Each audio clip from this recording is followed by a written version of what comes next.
We will begin the inaugural program in a short while.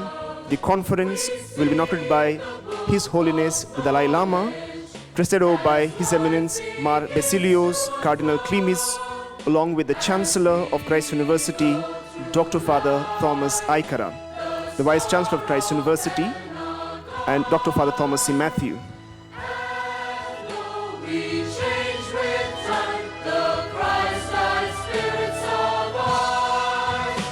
Please remain standing as Christ University Choir sings the national anthem.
Please be seated.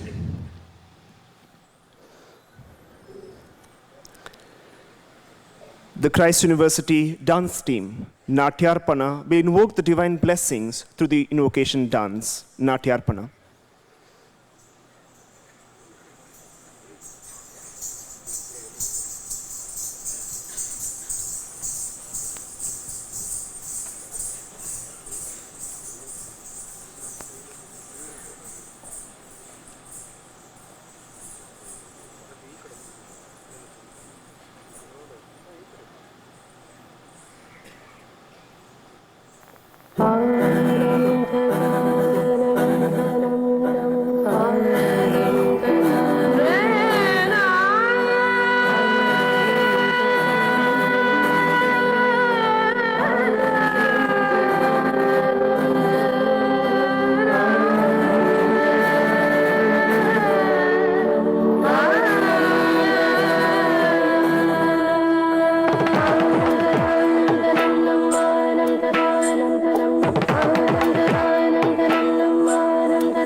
That was Natyarpana, the Christ University dance team of students and teachers of the BA Performance Studies program.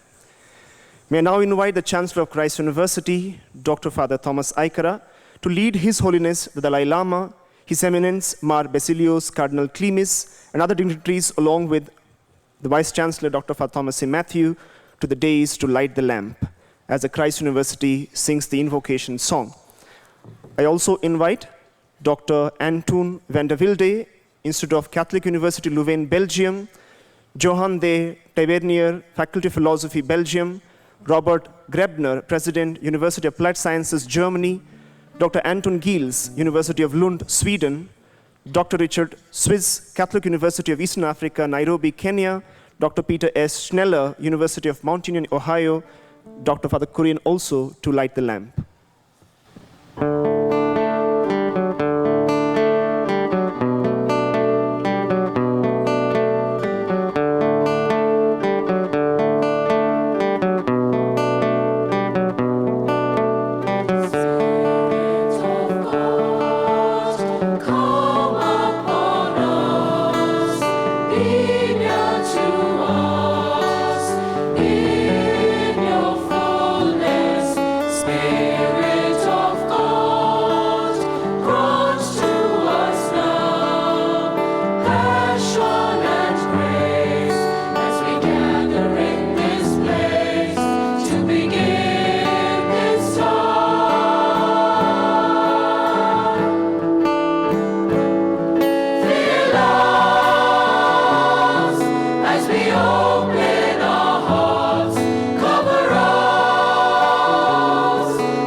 I request the dignitaries to take their seats on the dais.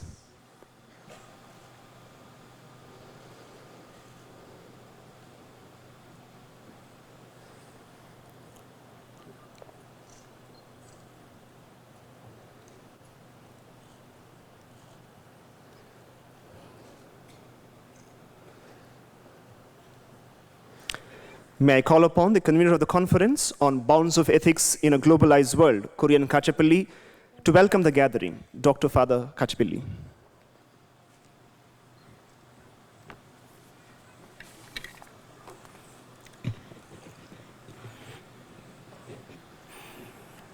A very good morning and most cordial welcome. Your Holiness, the 14th Dalai Lama, Your Eminence, Basilius Cardinal Clemis, Reverend Dr. Thomas Aikra, our dear Rector and Chancellor of Christ University, Dr. Colonel Thomas C. Matthew, Vice Chancellor, Christ University, our dear patrons, distinguished guests, invitees, speakers, delegates, participants, and my dear Christites. Most cordial welcome to the International Conference, Bounds of Ethics 2014. Bounds of Ethics. Doesn't the very title sound something unethical about it? Asked some of my colleagues and friends. Some years ago, the sociologist Raymond Bauhart asked academicians and business people this simple question: what does ethics mean to you? Some of the replies were the following. Some said, ethics has to do with what my feelings tell me what is right and wrong. Some others said, ethics has to do with my religious beliefs. Some others said, being ethical is doing what the law requires. Some others had said, ethics consists of the standards of behavior of our society we live. Yet some quipped, oh, ethics, I don't know what the word means. To be sure, ethics is knowing the difference between what you have a right to do and what is right to do. The first step in the evolution of ethics is a sense of solidarity with other human beings. But it can only attain its full breadth and depth if it embraces all living creatures. Bounds of Ethics 2014 offers a platform for scholars from across the globe to come together and exchange their views and reviews on these vital issues and questions, and explore methodically the bounds of ethical consideration in all types of human relations and interactions. At this juncture, it's my rare privilege and honor to welcome you all to the inaugural ceremony of the 4-day International Conference BOE 2014. His Holiness, the 14th Dalai Lama, Tenzin Gyatso, describes himself as a simple Buddhist monk. He is a spiritual leader of Tibet. He was born on 6 July 1935 to a farming family in a small hamlet located in Taksar, northeastern Tibet. At the very young age of 2, the child was recognized as a reincarnation of the previous 13th Dalai Lama. The Dalai Lamas are believed to be manifestations of Avalokiteshvara, the Bodhisattva of compassion and the patron saint of Tibet. His Holiness began his monastic education at the age of 6, and at 23, His Holiness sat for his final examination in Lhasa's Yokam temple and was awarded the Geshe Lamba degree, the highest level degree equivalent to a doctorate of Buddhist philosophy. In 1950, His Holiness was called upon to assume political power after China's invasion of Tibet. However, during the 1959 Tibetan uprising, the Dalai Lama was forced to leave for India and established a Tibetan government in exile. And since then, he has been living in Dharamshala, northern India. He has traveled worldwide, advocating for the welfare of Tibetans, teaching Tibetan Buddhism, and talking about the importance of compassion as a source of a happy life. His Holiness, the Dalai Lama, is a man of peace. In 1989, he was awarded the Nobel Peace Prize for his non-violent struggle for the liberation of Tibet. He has consistently advocated policies of non-violence, even in the face of extreme aggression. His Holiness has traveled to more than 67 countries spanning 6 continents. He has received over 150 awards, honorary doctorates, prizes, etc., in recognition of his message of peace, non-violence, interreligious understanding, universal responsibility, and above all, compassion. He has also authored or co-authored more than 110 books.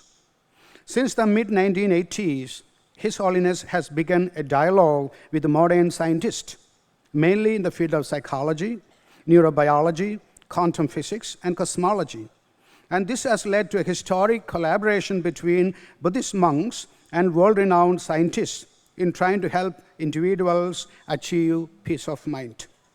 Today, we are privileged to have His Holiness, the 14th Dalai Lama, with us to deliver the keynote address at the International Conference, Bounds of Ethics, BOE 2014. In the name of all gathered here, dear speakers, delegates, and participants, and the name of our dear Rector, dear Vice Chancellor, and the faculty and students of Christ University, may I call to you, Your Holiness, the 14th Dalai Lama, a most cordial and warm welcome.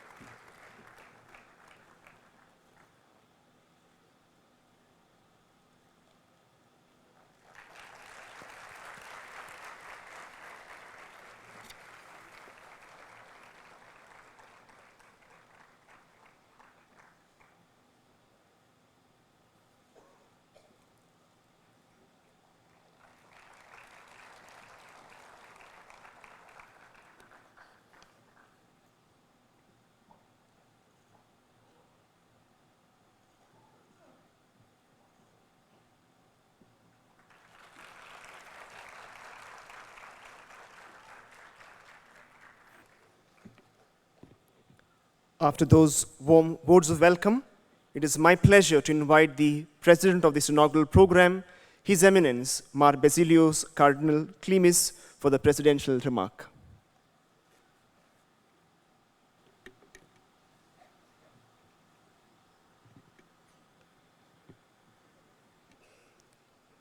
Your Holiness, Dalai Lama, Chief Guest of the Day, the Chancellor, the Vice Chancellor, Dr. Kurian, distinguished guest on the dais, respected participants, good morning to you all, a warm namaskaram. I'm deeply happy and privileged to be part of this historic and inspiring academic event, International Conference on the Bounds of Ethics in a Globalized World. We are here to reflect on and discuss an extremely pertinent topic.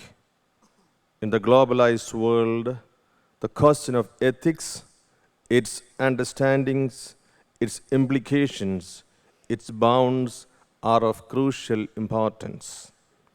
First of all, I congratulate the Christ University for having taken this creative and relevant initiative in organizing this international conference, which is of utmost relevance in the present scenario.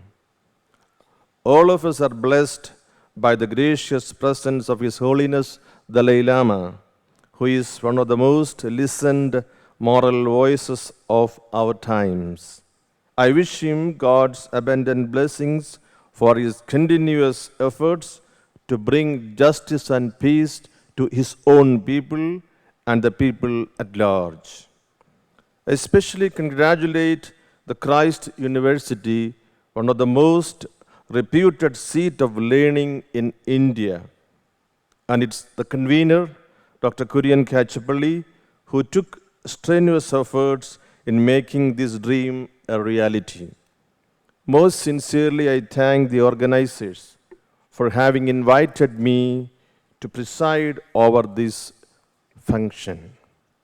At the very outset, I warmly greet the resource persons, experts, the participants, the team of organizers, and every one of you gathered here to make this conference an enriching and enlightening event. Among you, I see the person of Archbishop Thomas Manambarambil, who continues to inspire all of us in this great event and education. Let the bounds of ethics allow us to meet and to speak to one another, learn from others, listen to their thoughts and findings. Thus, let our moral imagination expand to plentiful meeting points rather than to the limiting principles. I wish you all God's blessings for a genuine, fruitful, significant interaction. Wish you all a very happy new year. Thank you for listening. God bless you.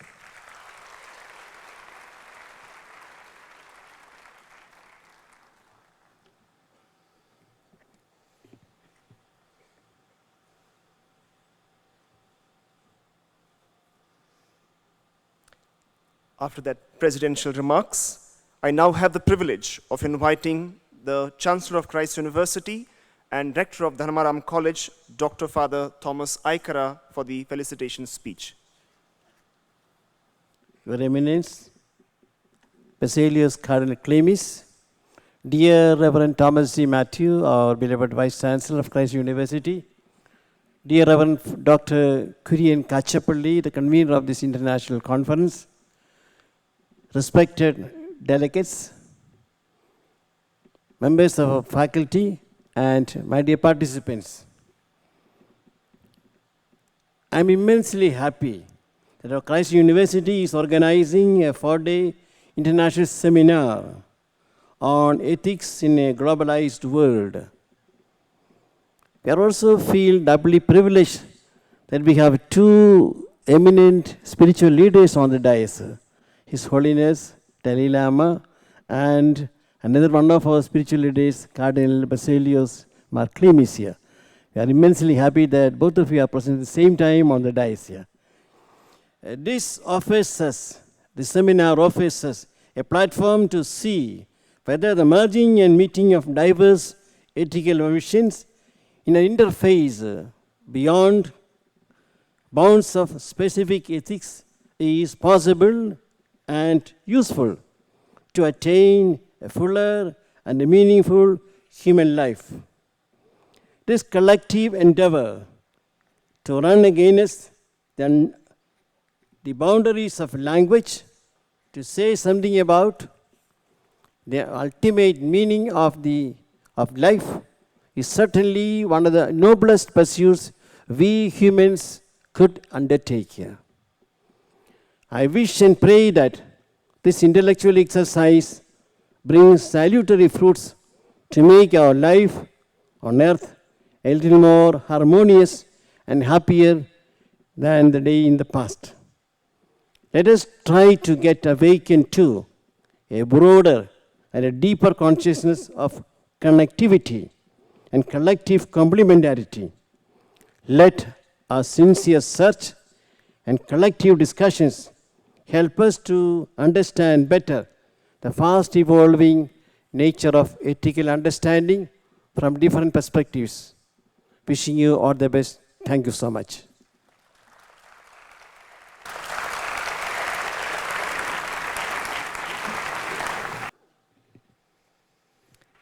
The Vice Chancellor of Christ University, the host institution of this conference, Colonel Dr. Father Matthew, will now share his thoughts on this occasion. Your Holiness Dalai Lama, Your Eminence Mar Basilius Cardinal Clemis, Reverend Father Thomas Aikara, Chancellor and Rector, Reverend Father Kurian Katsapalli, convener of the program, distinguished guest professors, participants, delegates from various universities, and dear Christ University students. This is one of the program I am attending. People are very serious. I was thinking, what is the problem? Nobody is smiling. I was talking to all these holy people sitting on the dais. They are human beings fundamentally. So any seminar starts on relaxing. Hope that all these 4 days will help all of you for a relaxing experience in bounds of ethics. Why Christ University as a university come to this end? I think 2011, this great man who is sitting in this end, Father Kurian, asked me, why can't we have a program on ethics in 2014? I said, I have to exist for 3 more years, then only I can say whether I can do or not. But he existed. He did that. So I had to congratulate Father Kurian for the wonderful opportunity he has given to the university through his hard work and systematic approach. Universities are existing to contribute to the civilization through creation of knowledge, preservation of knowledge, and propagation of knowledge. The present university system, if you trace back, may be around 800 to 900 years old, maybe. But in our country, we have a large tradition, we say. But the modern education system has not more than 200 years of tradition. And again, that comes from the philosophy, I feel the German philosopher Immanuel Kant. I think process of Würzburg is surprising why an Indian is talking, you have to the people to say. See, Immanuel Kant is the first person talking on 3 levels of thinking. One is with pure reason. So he put science in pure reason. I'm a chemistry teacher, so my chemistry comes in that part of pure reason. And again, practical reason. So practical reason where you have humanities, social sciences. Today we want social science, business management, all these comes to the practical as practical reason. And the third is aesthetics. Father Rector was talking where aesthetics, what is this aesthetics? In Immanuel Kant's philosophy or concept, it is more of music and art and dance, that part of it. Everybody has all these 3 parts, one way or other. So today we have Department of Humanities, Department of Social Sciences, or Deanery of all these are happening from this kind of concept, and it is very generically accepted in the world. Where ethics come? It's debatable, but probably I may put it in practical reasoning.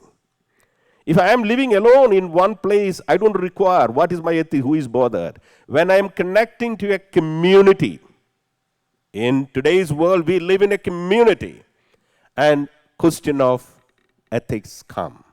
Bounds of ethics, probably I have to say the horizon of ethics, and it has an unlimited way of debating and processing.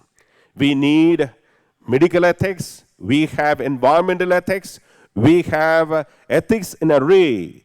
The parallel session, concurrent sessions, what you are going to have in the afternoon, tomorrow and day after, is going to deal all those things. I think this community of you great people across the world, representing across the world, across the globe, when you discuss all those things, you are doing a wonderful job discerning and disseminating something, evolving through your discussion for the next generation. Next generation, who are the younger group. And we are the group, we who are built by the older generation who left us. Here today, when we are in a Christ University environment, it is our responsibility to create newer knowledge, newer explanations, newer dissemination process for the benefit of the society. Then only a university like Christ University can survive. Then only a university has a meaning to survive. Thank you for your wonderful presence. Have a wonderful time at Christ University in Bangalore. And Bangalore population today is around 9 million, in our terms 90 lakhs. It is predicted by 2030, our population in the city will be 1.4, what we call million, the 14 lakhs, sorry, 1 crore 40 lakhs. So it is going to be have an increase of around 40 to 45% in the city alone. A beautiful city, but we believe in heterogeneity and inclusion, and you can be part of that. Thank you. May God bless you.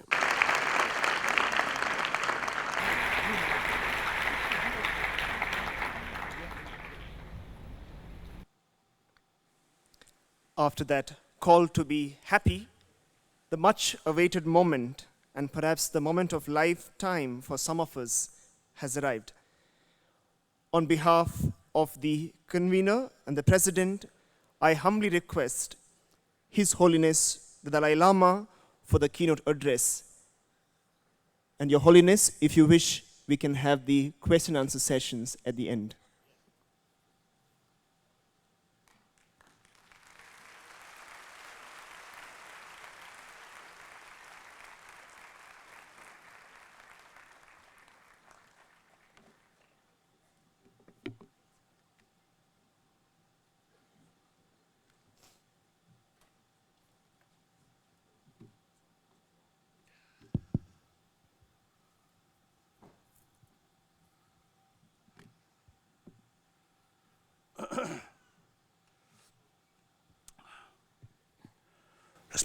Respected spiritual elder brothers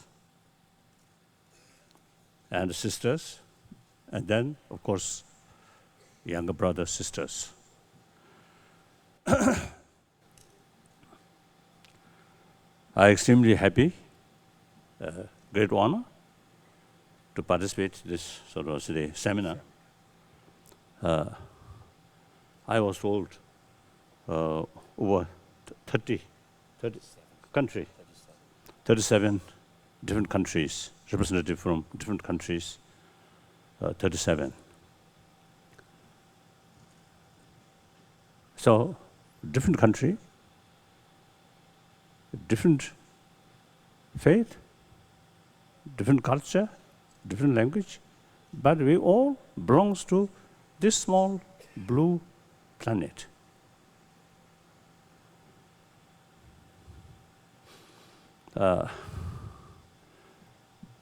I just, you see, tease the Vice Chancellor. Vice Chancellor. He mentioned at the beginning, everybody, you see, looks very serious. So yes, looks serious. But firstly, the Vice Chancellor himself very serious.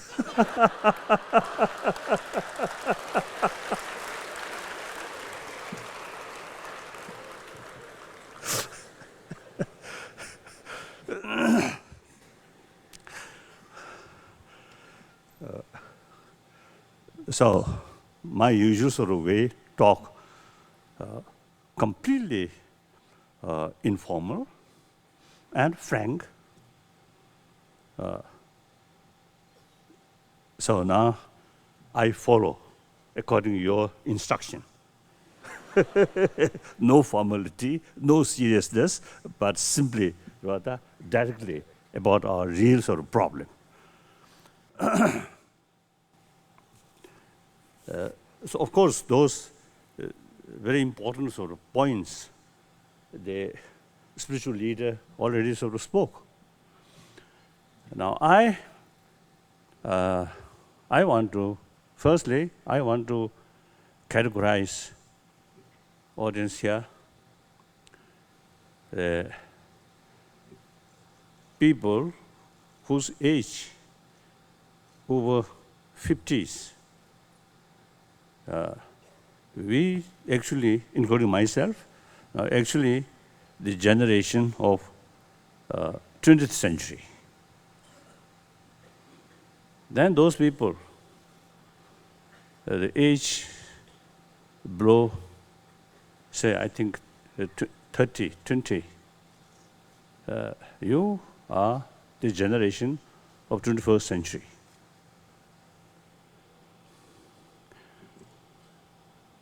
I always feel our generation, we observed the much part of 20th century.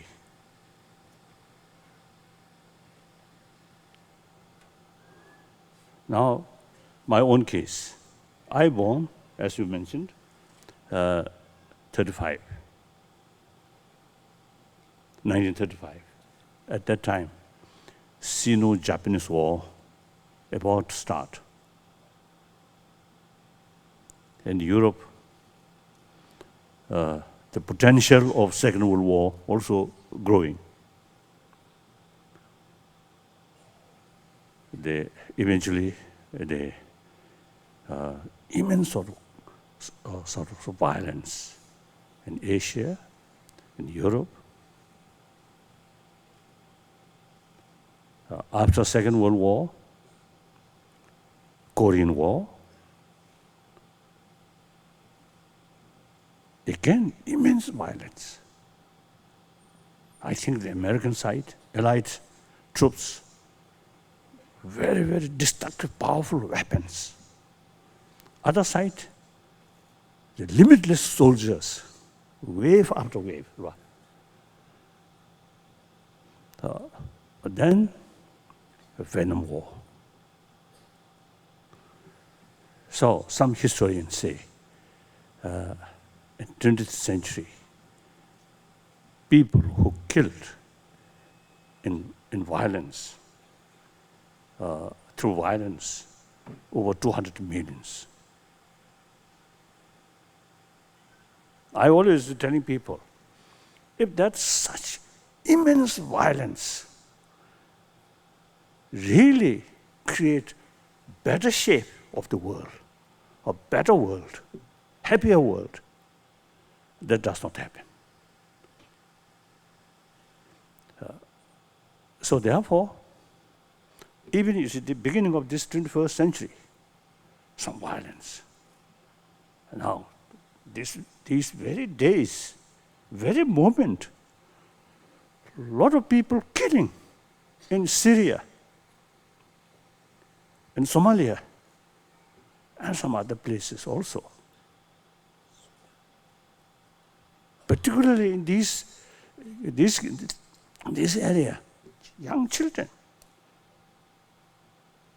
and women, old people, I think really suffer a lot. So this, I believe, the symptom of past 20th centuries, or say the certain concept. Through violence, you can win. You can achieve what you want.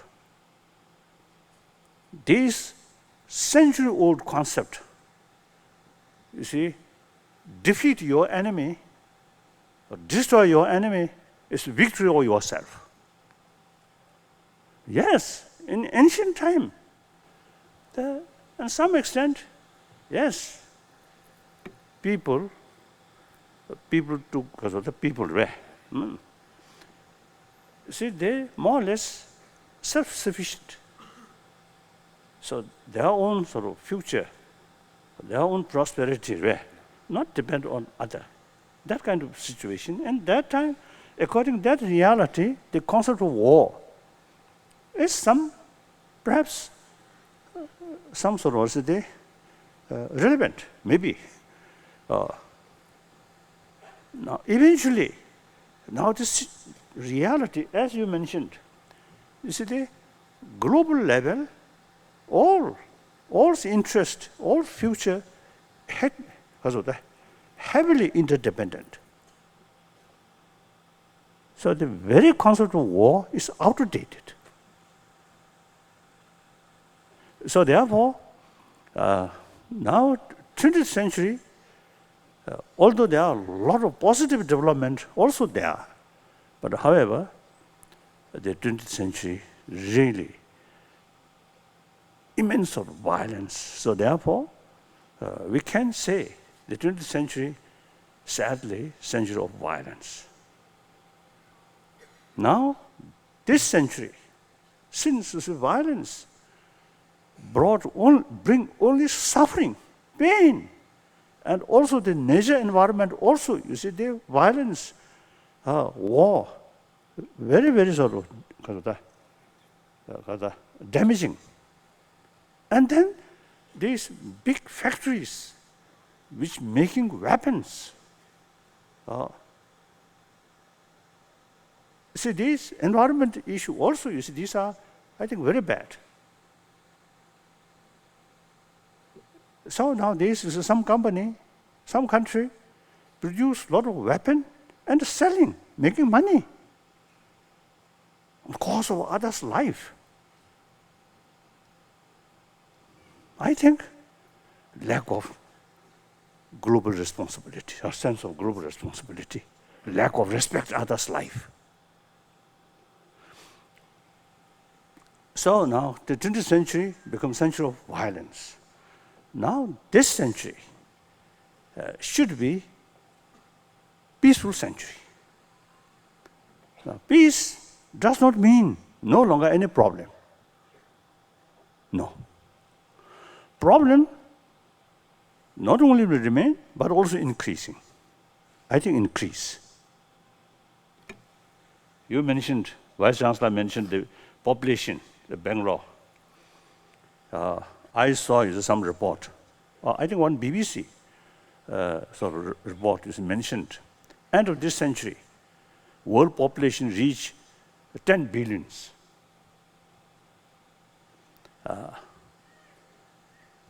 Then already, even 7 billion, already there's huge gap, rich and poor. Global level, also national level. That also, not only morally wrong, but practically also source of problem. On top of that is the corruptions, the limitation of natural resources. So problem, I think, not only remain, but also I think increase. Of course, this gap, we must reduce this gap. So that means the wealthier people should be poor. No. The poorer section of people, their living standard must improve. So we need more natural resources. Right? Or these things. So there are a lot of problems. And then due to global warming, the natural disaster also increasing. So now, so with more problem, more potential of crisis, and how to keep peace? Non-violent method. I think this country, Mahatma Gandhi ji, implement his freedom struggle. He fully utilized 1,000-year-old India's tradition, ahimsa, non-violence. So perhaps at that time, some people may feel Mahatma Gandhi's non-violent method is some kind of a passive way. Passive, because there's a sign of weakness. The later, like South Africa, Nelson Mandela, I think in early part is some sort of little bit sort of militant thinking maybe, but later part, the fully sort of committed non-violent way to struggle. As a result, very peacefully transited, changed. And then Bishop Tutu carry work for reconciliation. These things really, you see, they practice the non-violence, practice non-violence in their serious struggle. Then America, Martin Luther King, civil right. Again, not by weapon, but by, non-violence. So now the concept of non-violence, you see, more area now, widespread. Right? So this century should be century of dialogue. It's possible. Now, in order to create this 21st century, be a peaceful century and century of dialogue, now ethics, very, very important. Now here, ethics and sciences, ethics and religions, ethics and humanities. Now here, I think many people agree with me. The ethics is not something luxurious thing. Ethics is question of our own survival.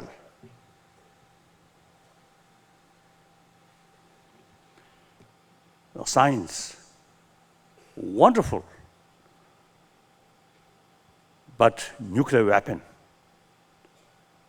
these chemical weapons, immense destructive sort of weapons, you see, created by, knowledge of science.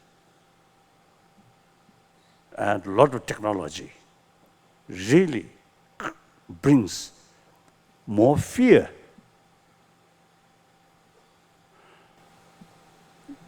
One occasion, I was in Deutschland. Any German here? Oh, so one time I was in West Berlin, then divided still. West German, East Germany. So one occasion I was in West Germany, and then I stay, I think 1 or 2 nights, very close border. I'm just a visitor from outside, I think 1 or 2 nights. And then during night, little fear. If something happened, the front line, so those nuclear or tactical nuclear weapons, the other side, ready to shoot. Little fear. So, you see, the science, I think, unfortunately, sometimes you see, helping,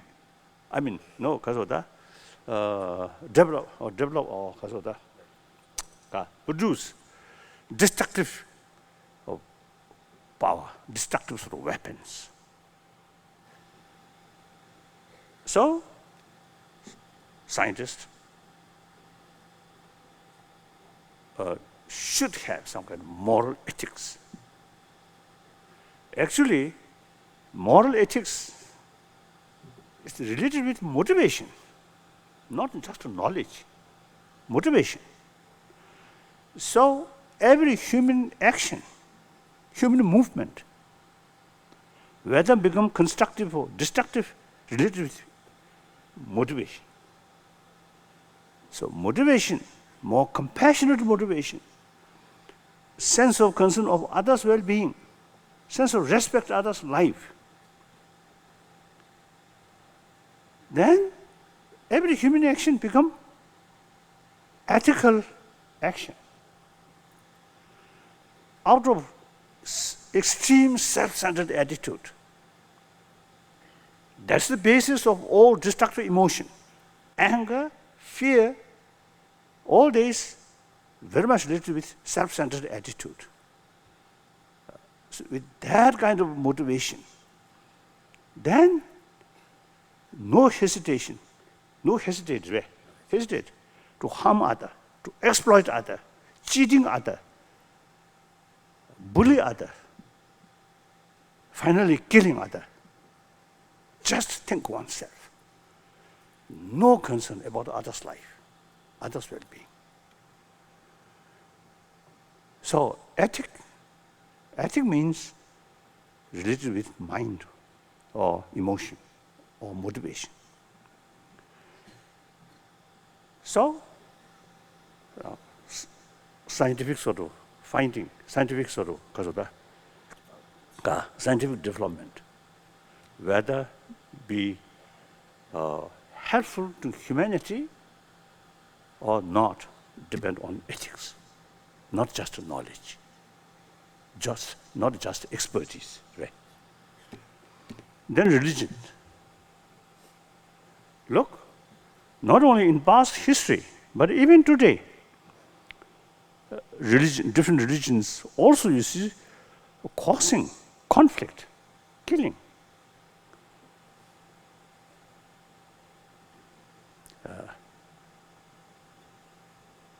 Among the same religious believe like Catholic, Protestant in Northern Ireland, in some other places, conflict.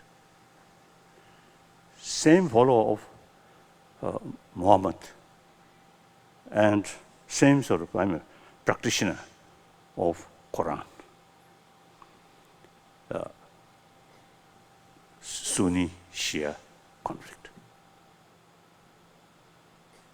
And Sri Lanka, sometimes Hindus, Buddhist conflict. Nowadays, in Burma, and also I think some extent in Sri Lanka, and also even some, you see, Indonesia, conflict between Buddhist and Islam, Muslim. So these, suppose religion, supposed to bring inner peace. And the theistic religious sort of believer, they should consider the troublemaker also creation of God. One time in Jerusalem, some meeting, one Jewish scholar, one Jewish teacher, he mentioned he carried teaching in one school. And he taught, he mentioned in the class, there are Palestinian students and Israelis, both there. So he told at that meeting, he used to advise the student, when you met some people whom usually you feel some anger or some sort of uneasiness, then should think that person, in the image of God. Image of God. So after some Palestinian student reported to him, after we learned that, when we met some Israeli checkposts, some security personnel or police, they think that person also image of God, God's creation. So their sort of the emotion level very, very helpful to keep calm mind, they say. So the old major religious tradition, the same potential, to develop sense of concern of others as the same human creature, right? God's creature. One time in Ladakh, one Muslim preacher, in public meeting, he mentioned, as a Islam practitioner, we must extend our love to entire creature of Allah. So all major religious tradition, talking about practice of love, forgiveness, tolerance, contentment, self-discipline. However, religion itself, sometimes causing conflict. Again, and also, if may I say so, some religious people, a little bit corrupted people also there. I just mentioned the cardinal. Oh, I just mentioned, the present, Pope. Recently, it reported, one German bishop dismissed. Isn't it? because the bishop, you see, very much luxurious lifestyle. And while in the church preaching contentment, suppose the teacher or preacher who preach contentment should carry simple life. So, you see, the luxurious lifestyle, in the eyes of the Pope, see there's a big contradiction, what they believe. So he dismissed. So these things, so therefore, you see, there are among Tibetan Buddhists also, you see, there are corrupted Buddhists also there. I hope myself not yet corrupted. But if people, you see, too much sort of praise, then one day I also may corrupt. So it's a self-discipline, very, very important. Self sort of watching. So in any way, even religions sometimes are corrupted, and also not only corrupted, but also is causing suffering, problem, violence. So that clearly shows these religious people lacking moral principle, moral ethics. So now, question. Even religious people, sometimes unethical sort of actions to say happen. That clearly shows existing religious sort of faith. Some cases not adequate, not effective. Religion becomes something like ceremonial things. Recently, I was in Mexico. One casa, the mean casa. Pontificate University. They invited me and a large number of sort of students, and then also the number of sort of local Christian sort of priests or leaders. I told them, I expressed, sometimes, you see, it seems our faith only on dress or robes. When our robe put there, then no longer. As no longer sort of the faithful sort of red. I think genuine sort of believer. So long as the robes there. I also use when yellow robe as a sort of monk, holy person. Then you see saying some nice things, and when that put aside, then. So I told that like that. So therefore, whether we believe, whether we accept religious faith or not, entirely up to individual. Once we accept, we should be serious. We should be sincere. If religious people become hypocritic, disaster.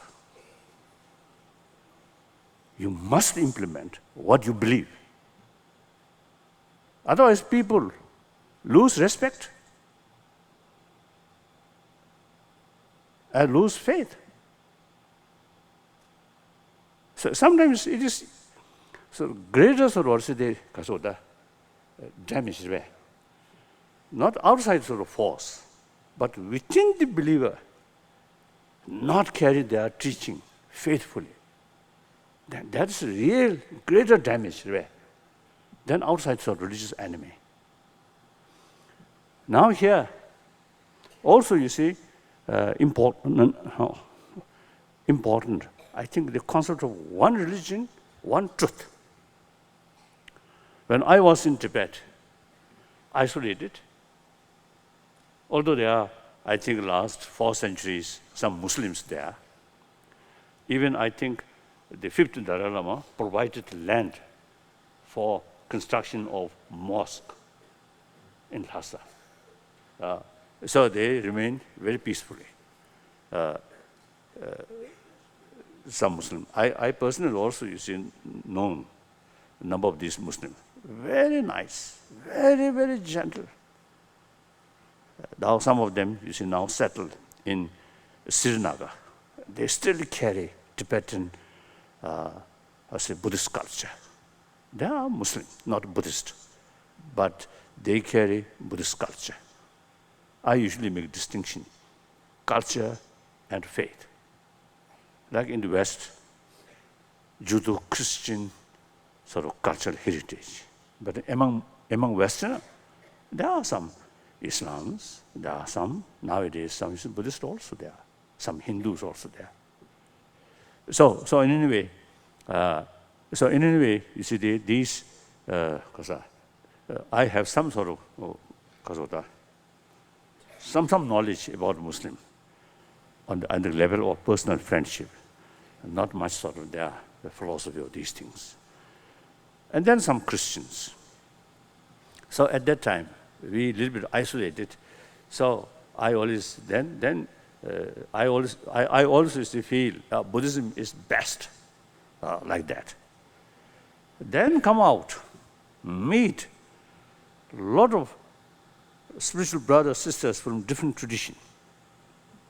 Then, and particularly, you see, the serious discussion, serious exchange, you see, their own experience, their own way of practice.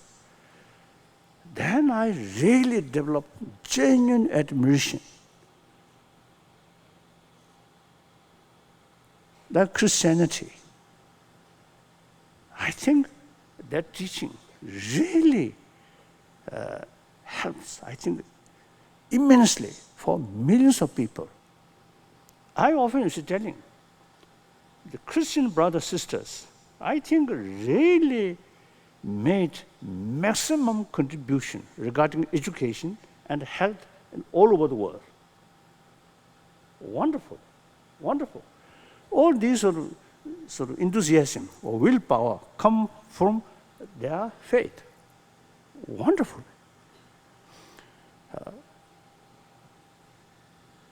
So now the concept of one religion, one truth.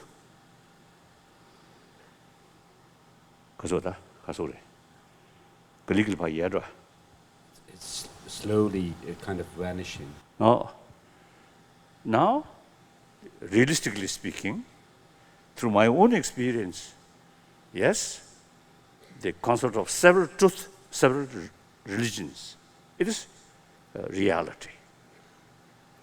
I think this very moment, there are different sort of, I think, follow of different faith. Yeah. So within this whole, it's the reality, the several truth, several religion there. So in terms of individual person, concept of one truth, one religion is very relevant in order to strengthening your faith, single-pointed faith. But in the terms of community, the concept of several truth, several religion is very relevant. So I think India, when you got independence, your constitution based on secularism. Why? India, over 3,000 years, a multi-religious community. So when India got independence, multi-religious country. So secular is very realistic approach there. So now concept of ethics, no matter how sort of wonderful one religious tradition, it cannot be universal, universally accepted. So different religious tradition over last about 2,000 years remain, and in future also remain like that. And it is better remain different traditions, because you see, each one have their own sort of beauty, I feel.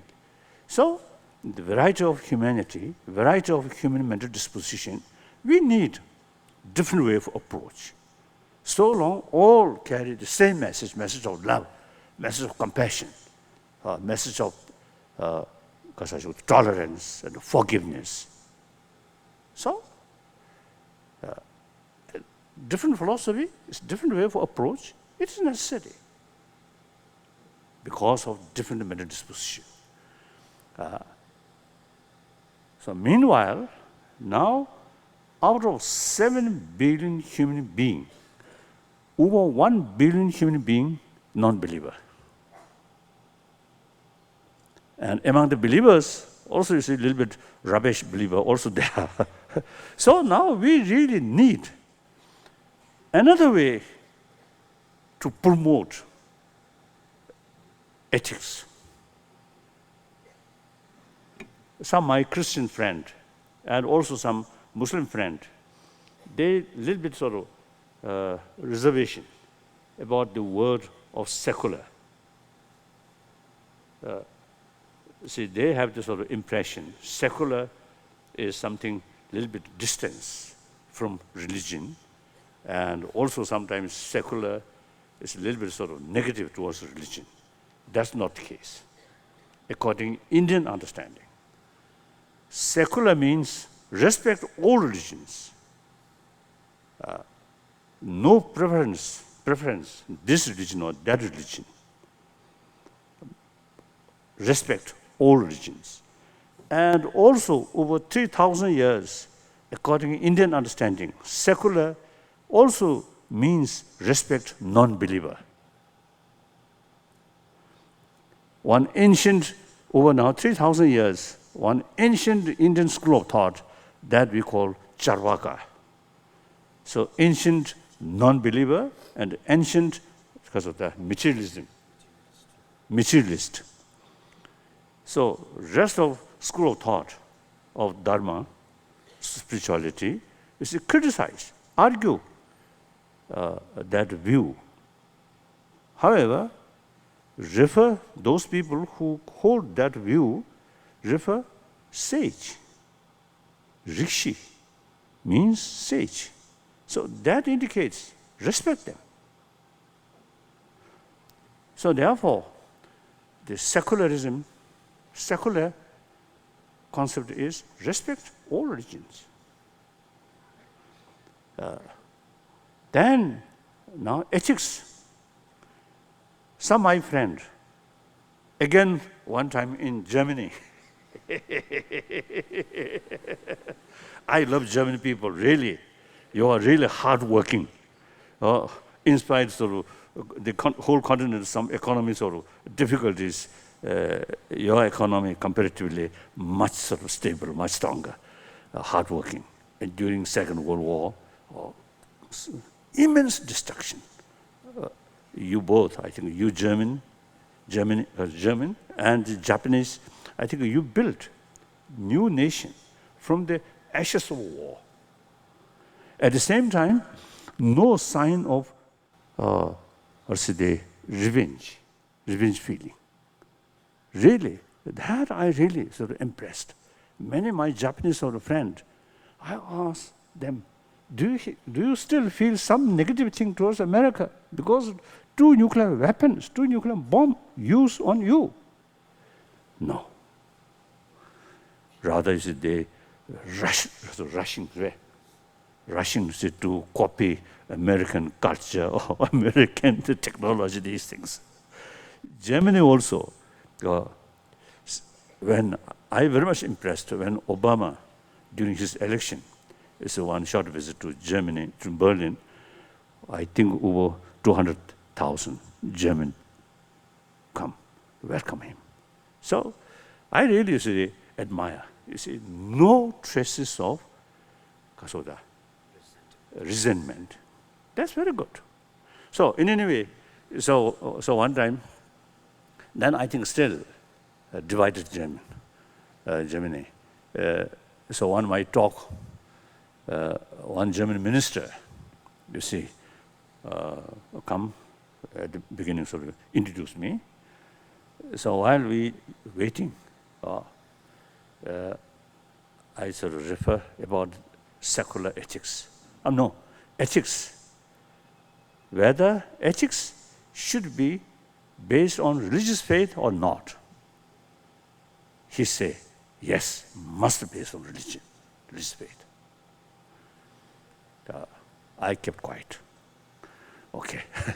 Then another occasion, my audience with late His Holiness Pope John Paul, the Polish Pope, I usually call Polish Pope.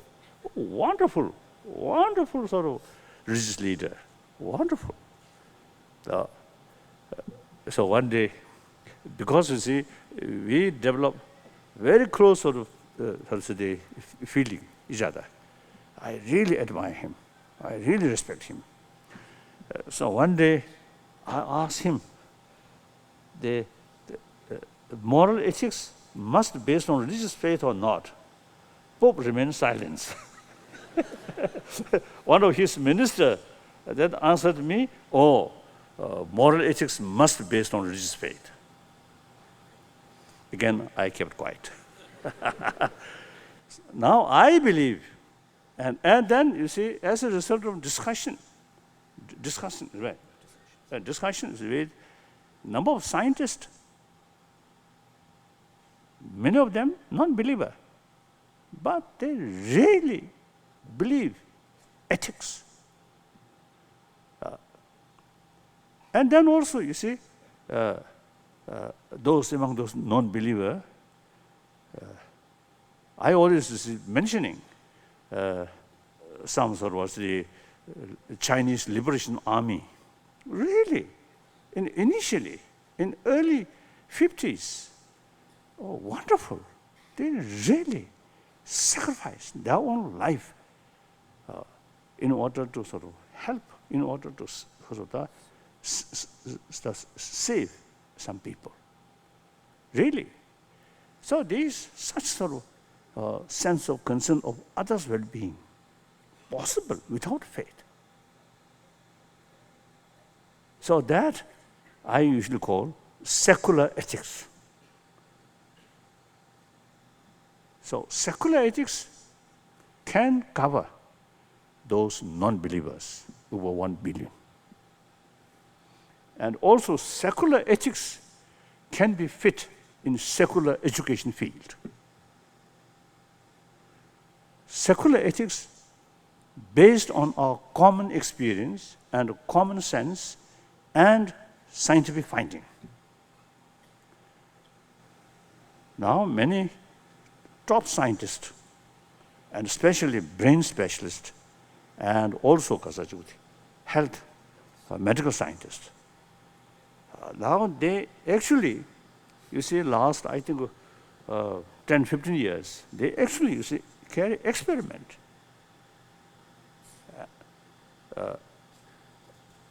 Our brain, and also, you see, how much sort of effect health, certain sort of mental attitude.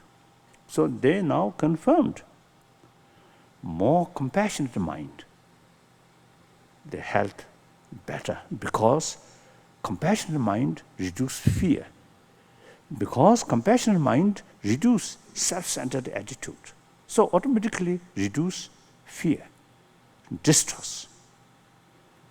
So as a result, person much happier. Too much self-centered attitude, no concern about others' well-being, then always in deep inside fear. Fear brings distrust, suspicion. So then finally, the person himself or herself, deep inside feeling of loneliness. Other hand, more compassionate attitude. Respect others' right, sense of concern of others' well-being. Then that sort of inner door automatically open. Through that way, you can easily communicate. So then you get the feeling, I have a lot of friends like that. So that immense sort of positive impact, effect on our health.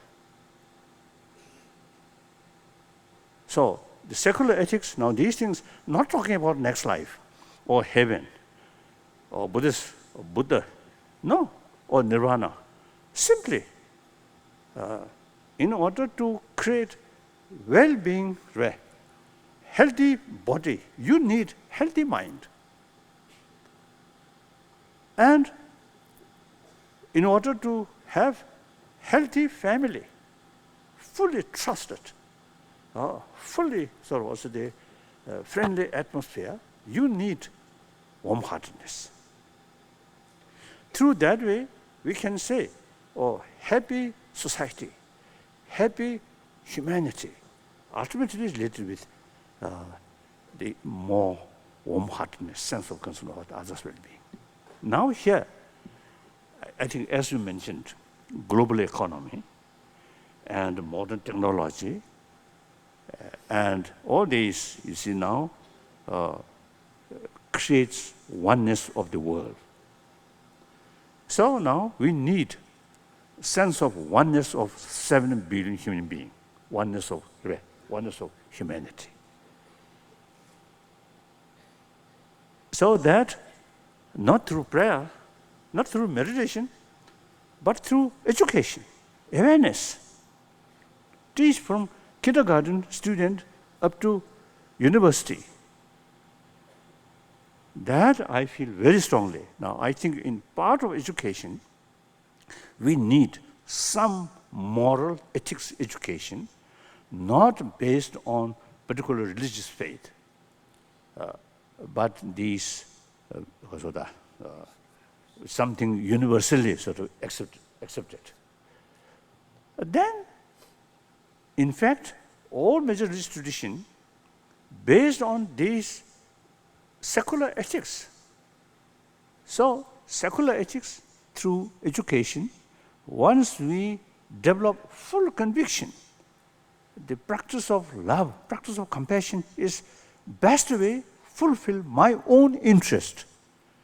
Then the faith, concept of God, or concept of Buddha, Nirvana, these immense help to further develop. So secular, not at all, you see, the against or distance from religion, but actually I feel all major religious tradition based on secular ethics. So that I want to share with you. So you should, I often used to telling people, self-centered attitude really, you see, creates more anxiety, more uneasiness. So I usually used to telling sort of audience, when I give talk, if I too much stress, I'm Buddhist. I'm, I think, moreover, I am His Holiness 14th Dalai Lama, or I am reincarnation of God of mercy. If I too much emphasize that, then automatically I may act something very special person. Then that actually, you see, brings more anxiety, more fear here. And that automatically, you see, creates myself a little bit distance from the audience. So actually, that brings lonely feeling. Actually, too much stress on these self sort of importance. Then that actually creates you yourself as a prisoner of that sort of prison. Finally, you suffer. And also, you see, if I too much sort of emphasis, I'm something very holy person, then sometimes it also, you see, may be necessary to say little hypocrisy here and there. Acting a very holy person, like that. Then I think difficult to say this holy person, the reincarnation of our Lokeshwara, now no longer gallbladder. Because of the gallbladder stones, they're finally removed. So the holy person, actually not complete human body, something missing. So we should be realistic. We should be truthful, like that. So then I can easily communicate with any person, beggar or leaders. In my mind, no differences. So I always just look human level first and talk on that level. Then second level, believer. I am Buddhist, religious harmony. The third level, I am Tibetan, concerned about Tibet. Like that. So when I received the Nobel Peace, when it announced the Nobel laureate, then many sort of media people come and ask me, what do you feel? Then I answered, nothing special. I'm just simple Buddhist monk, no more, no less. Like that. So when I stress, I'm simple Buddhist monk, another human being. Then I feel very close, anybody. So no need seriousness.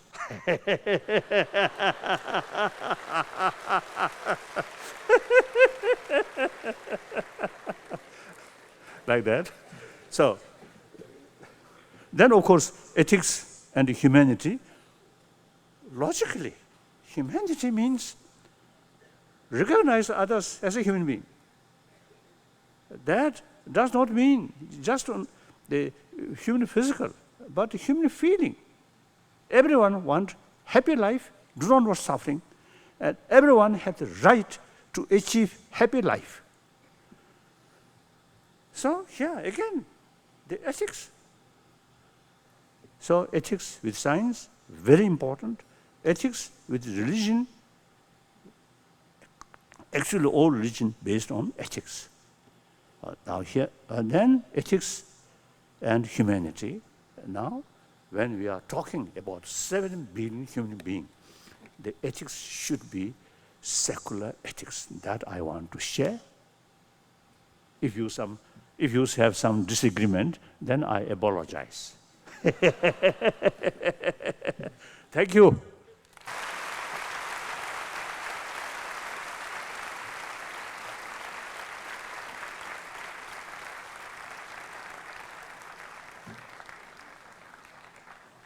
It's my task to remember those who have made this morning possible for us.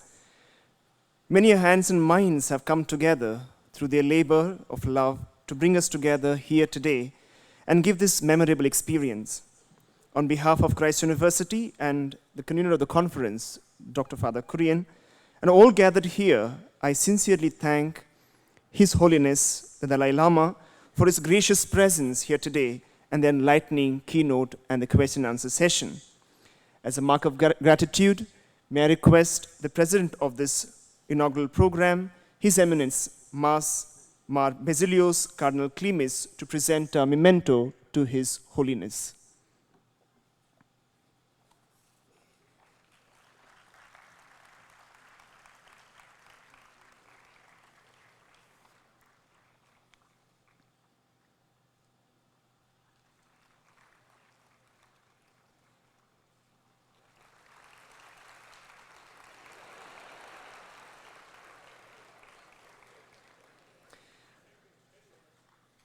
My gratitude is also due to His Eminence, Mar Basilios Cardinal Clemis, for presiding over this inaugural program and also for the presidential remark. I request the Vice Chancellor of Christ University, Dr. Father Matthew, to present a memento to Cardinal Clemis.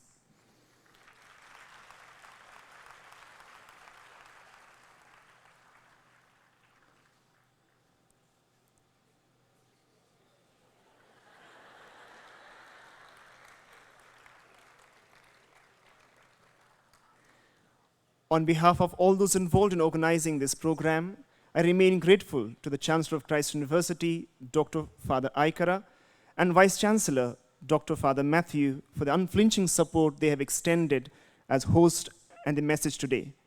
I thank all of you, the media, the participants, delegates, guests, members of Christ University and Dharmaram family, and many others who have toiled day and night to make this day, this morning, possible for all of us. At the end, kindly rise for the university anthem.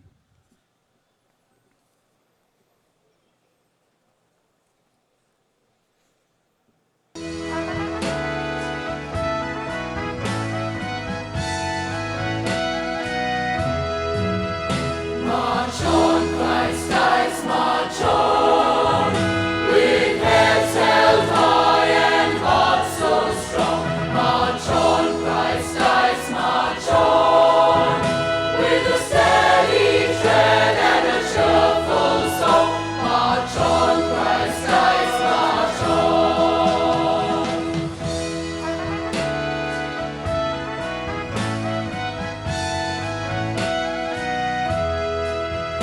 With